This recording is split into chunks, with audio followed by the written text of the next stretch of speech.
이요? 안녕하세요. 반갑습니다.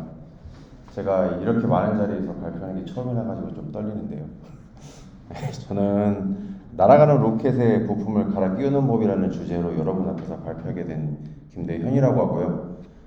지금은 크래플이라는 이제 스타트업에서 일을 하고 있고, 이제 과거에는 소카 멤버였습니다. 제가 이제 날아가는 로켓의 부품을 갈아 끼우는 법이라고 하니까 진짜로 날아가는 로켓에서 미사일에서 부품을 어떻게 갈아 끼웠는지 그게 궁금하다고 하시더라고요. 근데 그렇게 하면은 일론 머스크가 그렇게 수많은 실패를 할 일이 없었겠죠. 날아가다 붙이면 되니까.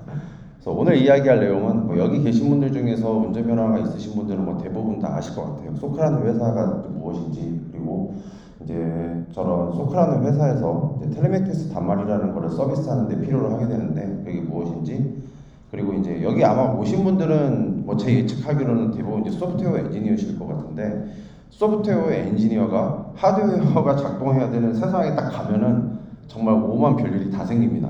이제 그거에 대해서 제 경험을 몇 가지 나눠드릴 거고요. 그리고 이제 기존 단말, 약간 텔레메틱스 단말을 이제 그 기상천외한 세계에서 또 이제 단말도 이제 하다 보면은 한계가 있으니 버전업을 해야 되겠죠. 그럼 이제 버전업을 썼을 때 어떤 일이 있었는지, 그리고 그 과정에서 AWS IoT 코어를 써서 무엇을 얻게 되었는지 이 이야기를 해드리도록 하겠습니다. 제가 이거를 이제 시뮬레이션 해보니까 딱 20분 걸리더라고요. 그래서 이 많은 이야기를 다 할 수 있을지는 모르겠지만 뭐 그냥 까짓거 한번 해보는 걸로. 네.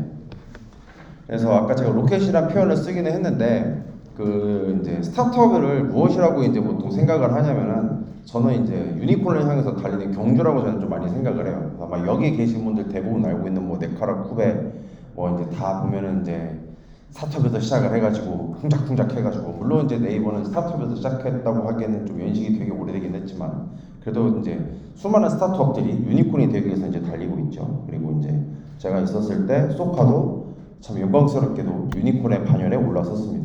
소카가 무슨 유니콘이냐고 생각하시는 분이 있을지 모르는데 보통 일반적으로 시장 규모에서 이제 그 밸류가 이제 그 1조인가 그다 넘게 되면은 그때 이제 유니콘이라고 많이 평가를 받거든요. 그래서 이제 저 600억 원 투자 받았을 게 마지막 시리즈 C 투자를 받아가지고 그래서 이제 모빌리티 첫 유니콘 기업 이렇게 해서 이제 뉴스에 나갔었습니다. 근데 그럼에도 불구하고 이상하게 네카라 후배보다는 인지율이 좀 떨어지긴 하죠. 그래서 뭐 혹시 여기서 뭐 소카 서비스 혹시 뭐 그럼 써보신 분 혹시 계신가요? 뭐 빌려서 타보신 분, 네. 운전면허 있으신 분들 많이 쓰실 것 같은데, 이제 소카 홈페이지도 들어가 보면 이제 스스로를 좀 카시어링 서비스라고 얘기를 하고는 있지만 사실 엄밀히 말하자면은 카시어링 서비스라기보다는 마이크로 렌터카라에 사실 좀 가까워요. 그래서 이제 진짜로 카쉐어링이라고 하게 되면은 사전적인 의미로는 그냥 요거를 그 보통 우리가 그 카풀 아시죠? 네, 카풀 서비스.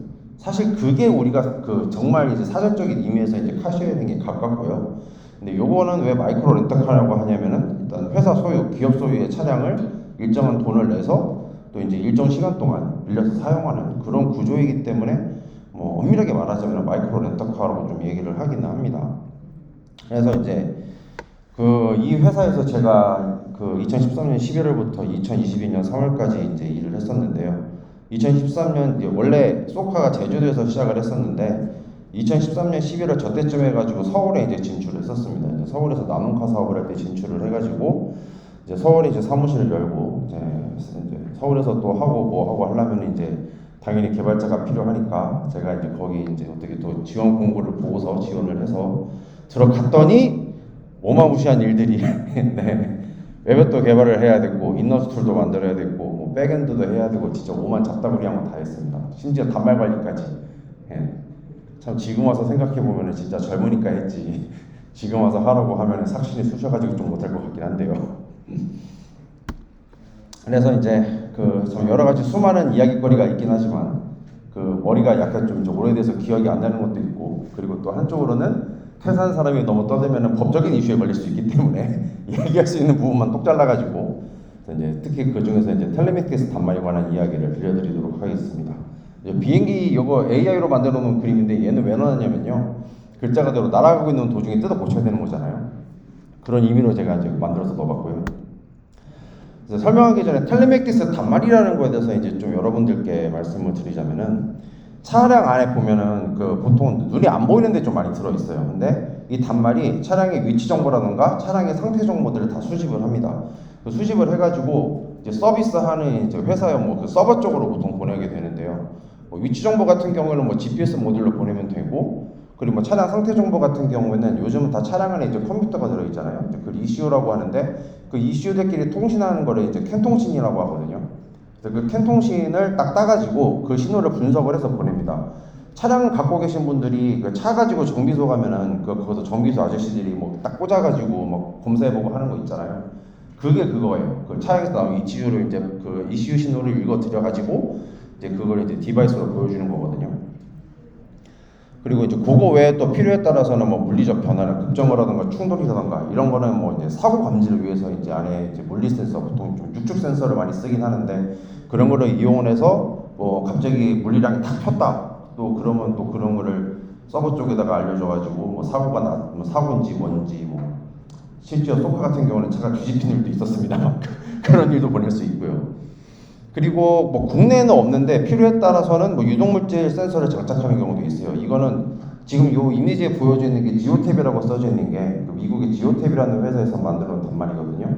요거는 화물차용이고, 미국은 우리나라보다 화물 운송 그 관련법이 되게 빡세가지고 이거 없으면은 미국에서는 사업을 못해요. 그리고 유독물질을 막 싣고 가는 차량들이 갈 수 있는 도로도 제한되어 있고, 걔네들은 좀 그런 게 있어서, 네, 우리나라는 유조차들이 그냥 초등학교 옆에 막 달려가고 그러는데 미국은 그런 거 안 된다고 합니다. 그래서 마지막으로 또 이제 안에 들어가면 이제 CDMA 모듈이 이제 있어야 되고요. 이제 텔레맥트스 얘기는 이제 이 정도 하고, 그리고 이제 소프트웨어 이제 개발자 입장에서 참 하드웨어의 세계가 정말로 참 별합할 일이 다 많이 생기는데, 요거는 적당한 사진이 없어가지고 좀 작긴 합니다만, 저희가 경주역이고요. 길에서 보면은 이제 경주역이 있고, 이제 이게 그 경복 고속선이 이렇게 지나가고, 다리 밑에 이제 석화점 들어간 케이스거든요. 근데 여기 어떤 일이 있었냐면은 그냥 가끔 가다가 단말이 그냥 통신이 끊겨요. 그냥 이유 없이. 이게 다 끊기면 상관이 없는데 정말 운빨이라고, 거의 좀 운빨로 어떤 때는 끊기고 어떤 때는 안 끊기고, 근데 다른 존 대비 정말 그 장애 발생률이 높은 그런 일이 많이 발생했었거든요. 근데 정말 답답한 건 뭐냐면은, 일반적으로 자동차가 뭐 달리다가 터널 같은 데 들어가면은, 터널은 또 거긴 잘 안 될 수 있죠. 이제 터널에 들어가면 들어가는 순간부터는 점점 CDMA 신호가 약해집니다. 근데 여기는 멀쩡하게 보통 이제 CDMA 시그널 세기가 60에서 70dB이면은 그 정상이거든요. 근데 분명히 전 로그에서는 60, 마이너스 뭐 60, 마이너스 65 이랬는데 갑자기 데이터가 없어요. 연기를 끊겨가지고 데이터가 안 들어오는 거예요. 이런 일이 막 있어서 대체 이거를 왜 그러지 하면서 이제 막 고민을 하고 생각을 하다가 딱 머릿속에 떠오른 게, 아침에 그때도 이제 지하철 타고 이제 막 가고 있었는데, 뭐 요새 블루투스 이어폰 쓰신 분들 뭐 경험 있을지 모르겠지만은, 지하철 타고 가다 보면 블루투스가 뭐 역 같은 데 도착하면 찌직거리고 끊기는 경우가 있잖아요. 그래서 혹시 약간 뭐 그런 영향이 비슷한 게 있는 게 아닐까, 찍기 그런 게 있는 게 아닐까, 열차가 들어오면 뭔가 있는 게 아닐까 싶어가지고 논문을 좀 찾아봤습니다. 그래서 논문을 찾아보니까 보통 이제 전기공학, 전파공학, 철도공학 이런 쪽으로 논문이 몇 개 있더라고요. 그런데 문제는 제가 모르죠. 저 개발자잖아요. 소프트웨어 개발자잖아요. 철도를 알기를 해, 전파를 알기를 해, 전자를 알기를 해, 하나도 알 수가 없죠. 나중에 좀 이거를 지금 이제 찾아보니까 그 펜타그래프가 이게 위에 그 저기 선을 칠 때 그때 이제 스파크가 튀면서 약간 살짝 EMP가 발생하거든요. 근데 그게 3G 영역에서 약간 좀 그 간섭이 있을 수 있다고 하더라고요. 좀 찾아봤어요. 그 구글 딥 서치를 찾아보면 나옵니다. 근데 아무튼 문제는 있는데 내가 봐도 모르겠고, 그래도 문제는 해결을 해야 되잖아요. 그래서 생각을 해놨던 게 뭐냐면은, 아 그래, 열차 시간표를 찾아보자. 그래서 열차 시간표를 찾아서 열차가 들어오는 시간하고 장애가 나는 시간대하고 대조를 해봤어요. 대조를 해가지고, 제가 지금 이제 소카에서 일하고 있으면 그래프를 또 이쁘게 그리면 좋은데 그럴 수가 없어서, 근데 실제로 그래프를 그려보니까 대부분의 장애가 실제로 진짜 열차가 들어온 시간대에 다 발생을 했던 거예요. 그러면은 높은 확률로 이거겠죠. 그래서 이제 차량 담당하는 운영팀한테 얘기해서 차를 그 철도에서 약간 좀 떨어뜨려 주세요. 그래서 정말로 좀 떨어뜨려 놓으니까 실제로 그 장애 발생률이 상당히 유의미하게 좀 떨어졌었습니다. 다른 조하고 비슷한 수준으로. 네.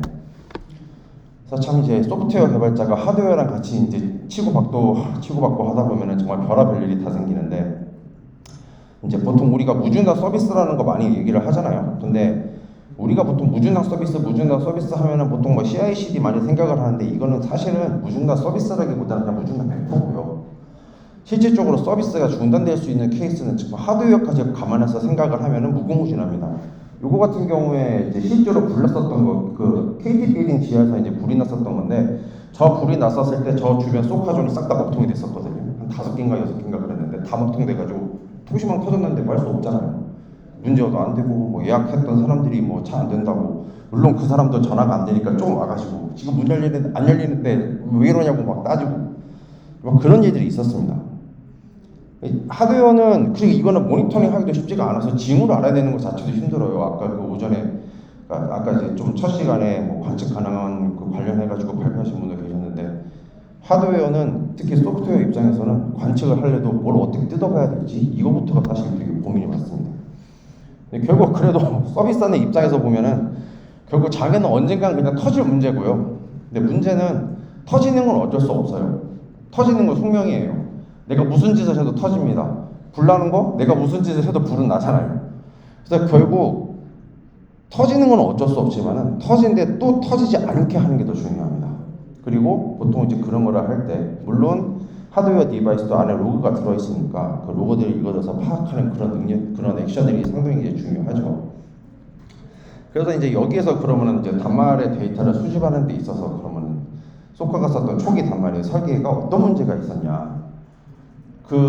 일단 기본적으로 데이터를 그냥 HTTP 메시지로 쏴서 그냥 받았어요. 서버 쪽으로. 그래서 차량 상태를 실시간으로 사실 알 수가 없어요. 계속해서 기본적으로 스테이트리스잖아요. 비동기로서 보고, 그리고 저 데이터 전송 주기도 저거를 많이 쏘면 좋은데, 많이 쏘는다는 것은 그만큼 이제 안에 전력을 많이 이제 잡아먹는다는 거겠죠. 차가 달리고 있으면 상관이 없는데, 차가 시동이 끄면은 배터리 안에 있는 전지력이 없기 때문에, 그럼 이제 배터리가 방전이 되면은 그 차는 역시 또 서비스 불능에 빠집니다. 그것 때문에 계속해서 신나게 쏠 수도 없는 상태고, 또 이제 저 때는 정말 이제 제어하는 것도 결국 뭐 그냥 별다른 수단이 없어서, 뭐 HTTP로 쏘는 녀석한테 뭐 어떻게 컨트롤 하겠어요. 뭐 저 때는 웹소켓이 있지도 않았고. 그래서 차량 제어는 SMS로 메시지를 보내면은 이제 그거를 이제 저 안에 있는 텔레메틱스 디바이스가 받아가지고 SMS 메시지를 번역을 해가지고 그 안에 있는 거 가지고 이게 어떤 메시지냐, 아 차문을 따라, 경적을 올려라, 비상등을 켜라, 그런 식으로 했습니다. 이제 그런 식으로 했으니까 기본적으로 메시지 날리면은, 서울 같은 경우에는 메시지 바꿔서 이제 뭐 6, 7초고 제주도는 10초에서 12초 막 이랬어요. 태풍 불면 15초고요. 이 한계를 넘기 위해 가지고 이제 트라이를 해봤던 게, 그래 MQTT를 써보자. MQTT를 쓰면 이제 좀 더 빠르겠지. 왜냐면 MQTT는 이거는 글자가 들어 이제 조그만 메시지를 보내가지고 이제 처리를 하는 거잖아요. 이론적으로는 당연히 빠르겠죠. 근데 이거를 쓰려고 하니까 일단 기본적으로 발생하는 문제가 뭐냐면은, 이때 이제 저기 보면은 그 차량 그래프 거의 끝쪽에 가 있을 때, 저때 이제 시대적으로 디바이스 변경을 하기 시작했거든요. 저 시점에 벌써 차량 대수가 10,000대가 넘어가요. 일단 차량 10,000대를 세워놓을 주차장이 대한민국에 없습니다. 그 울산에 가면은 현대자동차 공장이 있는데, 그 여러분들 애국 가보시면은 막 자동차들 쭉 세워져 있고 막 배에 막 자동차 들어가고 가는 거 있죠. 거기가 거기에요. 거기 최대 수용량이 4,800대예요. 그러니까 차량 10,000대를 세워놓으려면은 그거 2배 이상이 필요한 거예요. 그러니까 결국에는 디바이스를 바꿀 수도 없고, 그렇게 한 번에 바꿀 수도 없고, 물리적으로. 그리고 문제가 뭐냐면은, 필연적으로 계속해서 이걸 바꾸다 보면은 구형 단말하고 신형 단말하고 섞여 있는 구간이 발생을 한다는 거예요. 그러면은 구형 단말이야 기존 로직대로 돌아가는 거에서 수용하면 된다고는 하지만, 신형 단말 같은 경우에는 아까 얘기했던 문제들을 해결하려고 데이터 스펙도 좀 더 많이 늘려놨고, 신호 뭐 이것저것 많이 끼워놨고 다 날아가잖아요. 근데 이건 어떻게 수집을 하지? 그런 문제가 있었고요. 그리고 이제 또 내부적으로는 통신 프로토콜의 이중성이 있는 기존 비즈니스 로직도 사실 발목을 상당히 많이 잡았습니다. 그리고 이제 서비스하는 사람 입장에서는 어쩔 수 없이 안 써본 기술을 맨 처음에 쓸 때는 두려움이 생겨요. 심리적 장벽이긴 한데, 내가 아무리 좋은 기술을 만들어봤자, 야 이 기술 좋아, 짱이야, 최고야, 썼는데 서비스가 죽어, 그럼 그 좋은 기술이 아닌 거잖아요. 그래서 결국에는 점진적으로 좀 가기로 했습니다. 뭐 이건 실험 단계긴 했지만, 중간 구간을 만들어가지고 MQTT 메시지를 이제 구독하는 중계 서버를 만들고, 그리고 얘는 받아가지고 이제 과거 구형 단말 신호 형태로 바꿔가지고 다시 보내주는 그런 중간 티어를 하나 만들었어요. 근데 단 제어 메시지는 괜찮으니까 얘는 바로 이제 브로커로 전달해서 차량이 이제 단말에서 받아가지고 컨트롤할 수 있게 그렇게 해서 했는데 이제 이 실험 단계에서는 이제 그 메시지 브로커로 하이브 MP를 썼어요. 하이브 MP를 쓴 거는 얘는 이제 클러스터링이 되거든요. 클러스터링이 되는 이제 그 MQTT 메시지 브로커라서 얘를 썼는데 이제 처음에 얘를 썼을 때는 이제 지금은 하이브 MQ도 이제 클라우드 서비스가 있지만은 이때까지만 해도 클라우드 서비스가 없었습니다. 우리가 서버다 설치해가지고 관리를 해야 되고요. 그러면 이제 상당히 피곤하죠. 그리고 그 얘 같은 경우에는 이제 가장 큰 또 좀 껄끄러운 게 뭐였냐면은 밑에서 이제 컨슈머나 이런 애들이 클라이언트가 끊긴 걸 알 수가 없어요. 네, 오늘 그래서 이제 지금부터 물론이니까 5분 안에 끊어볼게요. 그런 이유로 AWS IoT 코어로 넘어갔고요. 그래서 이제 그림을 보게 되면은 이제 차량에서 이제 텔레메틱스 단말에서 이제 데이터가 넘어오게 되면은 IoT 코어가 받고 이 데이터들은 일단 MSK 뒤에 있는 이제 관리되는 카프카 서비스로 넘어갑니다. 그러면 이제 이 카프카 서비스가 얘는 이제 메시지 파이프라인이니까 이쁘장하게 양쪽으로 딱 짜서 쏠 수가 있죠. 그래서 아까 뒤에 있던 EC2는 이제 맨 처음에 얘기했던 그 트랜슬레이터 이제 변환하는 계층이고 그리고 얘들을 또 한쪽으로 보내서 이제 엘라스틱 서치하고 S3를 보내는 이런 파이프라인을 만들어 놨습니다. 그래서 이렇게 써서 만들어 놓고 해서 이제 돌려보니까 좋은 거냐 뭐냐면은 단말에서 올라오는 데이터가 관심사에 따라서 이제 요구사항이 많이 달라져요. 수집 조회 빈도가 달라지고 저장하고 조회하는 방식도 많이 달라지거든요.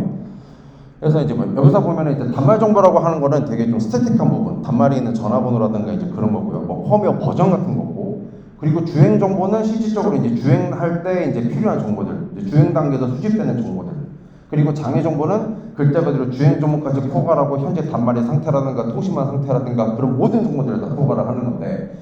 이제 사이즈가 이제 저렇게 차이가 나요. 아까 얘기했던 정말 정보, 펌웨어 정보 같은 경우는 자주 바뀌지도 않고 별로 사이즈가 얼마 안 되고 주행 정보는 글자 그대로 주행하는 시간만 있으니까 주행하는 경우에 이 차가 어디를 갔는지 뭐 그 정도 속도가 얼마나 되는지 연료량은 얼마인지 그 정도만 있으니까 동적이긴 하지만 역도 그렇게 많지 않겠죠. 근데 장애 정보 같은 경우에는 그것뿐만 아니라 단말 자체에 무슨 뭐 CDMA, 시그널 정보부터 시작을 해가지고 메탈 정보 기타 등들이 다 들어있으니까 당연히 사이즈는 커질 겁니다. 그래서 위에서 제가 의미로 나눠봤어요. 그래서 단말 정보 같은 경우는 매니지먼트고 주행 정보는 서비스고 밑에 장애 정보는 메인터넌스, 장애하고 트러블 슈팅이 필요한 정보라고 나눠봤는데 기국도로 치자면은 얘는 왜 또 깨졌어? 주행 정보는 기국도가 가장 높아요. 저거는 없으면은 과금을 못하니까 역시 서비스 쓰는 거죠. 네. 그리고 장애 정보 같은 경우에는 뭐 항상 뭐 장애라는 게 24시간 맨날 있는 건 아니니까 없으면 원인 파악을 못하기 때문에 그래도 저거는 어느 정도의 중요도를 갖고 있고 그리고 이제 단말 정보 같은 경우는 데이터 흡혈을 못하긴 하지만은 그래도 저건 한번 세팅을 해놓으면은 잘 바뀌는 일이 없기 때문에 그나마 좀 덜합니다. 그리고 데이터 수요를 봤었을 때 장애 정보는 많으면 많을수록 문제 파악을 할 수 있으니 쟤는 당연히 이제 닫아 있어 많으면 많을수록 좋으니까 최대한 뭐라도 하나 더 받으려고 하게 되고 주행 정보는 아까 얘기했던 것처럼 이제 딱 주행이 끝났을 때 과금할 때 필요하니까 딱 필요한 순간에 필요한 만큼만 필요하고 단말 정보 같은 경우에는 서버하고 동기화가 안 되면 이제 난감하기 때문에 이 정도 좀 차이가 있습니다.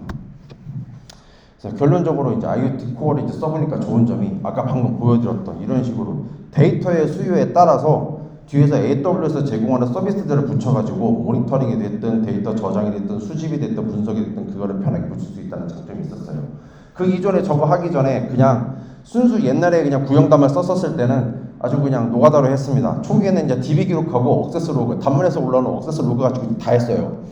근데 그렇게 해서 하게 되면은 정말 데이터 뭔가 문제가 있었을 때 로그 수집하는 것만으로도 이제 일인 거고요. 그리고 AWS IoT Core 같은 경우는 정말 좋은 게 뭐냐면 단말의 연결 상태를 실시간으로 확인할 수가 있거든요.